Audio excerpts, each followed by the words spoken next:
Hi students, so this is a bonus video. This is called GS-3.5 because as we are all learners and we learn through the process, we've discovered that maybe we should have done a better job explaining how your topic this year has to be a conflict.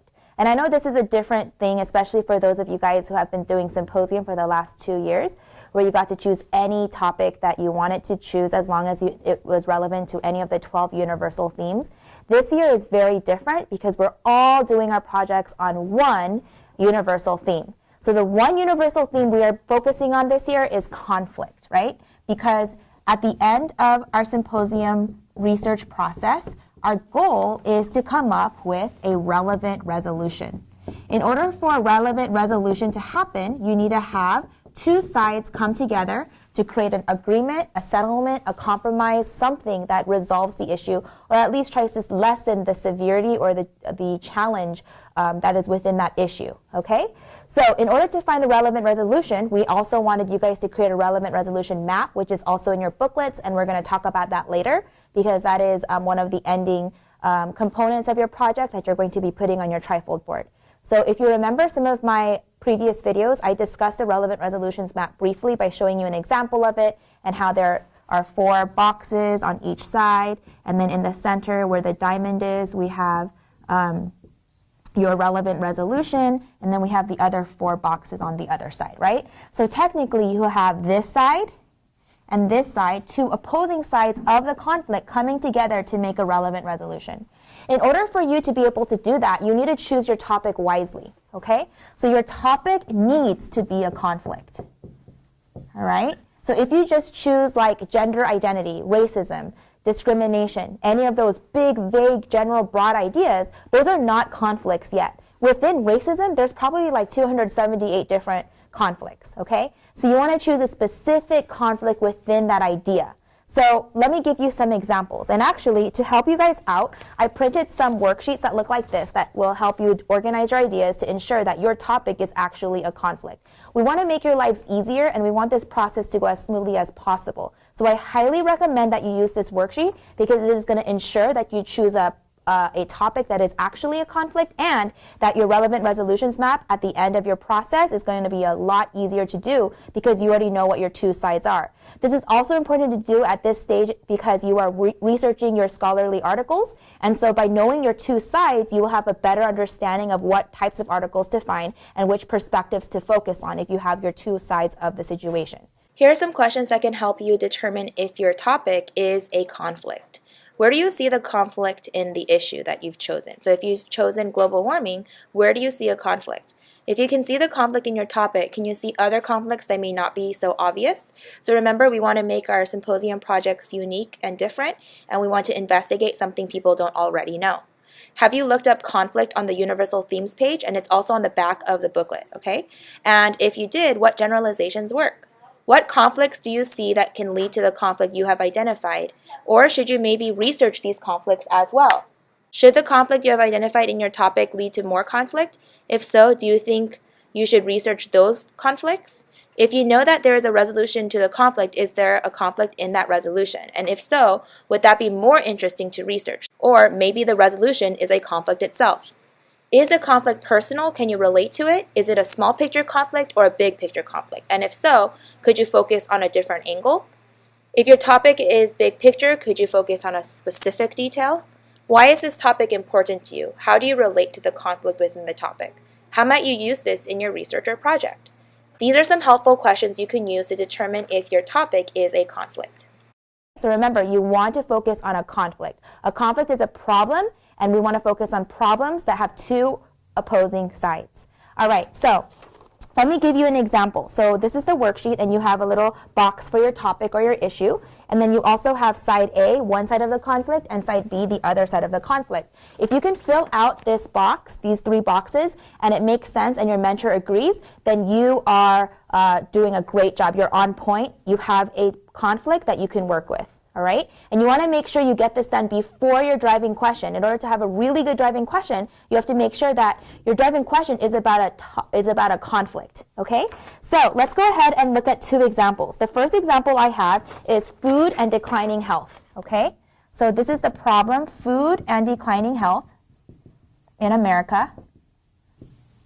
And this example is also in your worksheet, okay?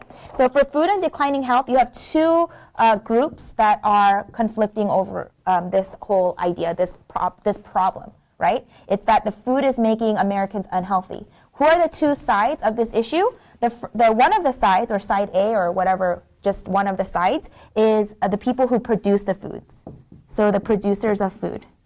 So these are the factory owners who are willing to produce the maximum yield of food at no matter the cost. So even if it means adding artificial ingredients, more sugar, more fillers, things that are like hormones or antibiotics that might harm people's health, whatever it is, they're willing to just do it because it's going to make them have a bigger yield, which is going to make them have more money. And remember, that's not a bad thing. You have to understand multiple perspectives here, right? Because obviously, if you're a factory owner, your purpose is to make a profit, all right? So you know on this side of the situation, they want to make as much food as possible to meet the demands and to make a profit. On the other side of the situation of the multiple perspectives, these two opposing sides that conflict over this issue are the consumers of food who are worried and concerned. Consumers of food who unknowingly may eat the foods that have these types of ingredients that they don't know about, and their health may decline as a result of it. So we have two groups, and so you can find articles that are all about the conflict and the generalizations, but you also want to focus on these two opposing sides, because later on in the process, you're going to be creating a relevant resolutions map that bring these two sides together, pretty much these two enemies together into in a situation where they can both agree. Remember, a relevant resolution doesn't have to be a solution that will solve the problem completely. It's most likely going to be a compromise or an idea or settlement, a policy, some sort of resolution that's going to help make the issue less of a problem. It's going to help solve it just a little bit, okay? Or you might actually have a true resolution that could work, which is a great thing because we believe that you guys have the creativity and the intelligence to come up with really great ideas, all right? Here's another example.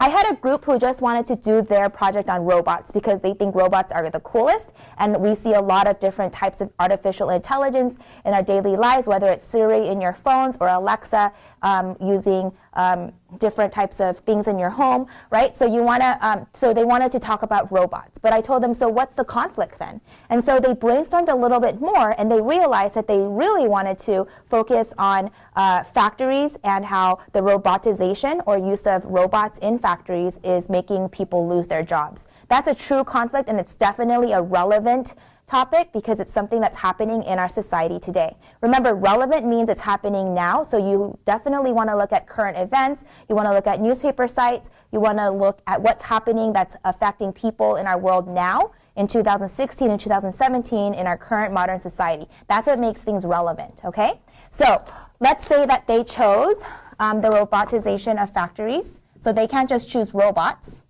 all right? And the two sides that conflict are the factory owners who want to, like the food production one, the factory owners, they want to create as much product as possible in the cheapest, most efficient way. And the truth of the matter is that robots do that. If you think about all the goods and products you might buy on like Amazon Prime, there's actually robots that are in the warehouses, in the distribution centers, that go to all the shelves and pick out all the items and bring them to a center where they are double checked and packed by humans. But the actual job of getting those items to send out when you buy things on Amazon, think about it, if like millions of people buy things from Amazon every week, right? They need to use robots to do this. So they can do this 24 hours a day, right?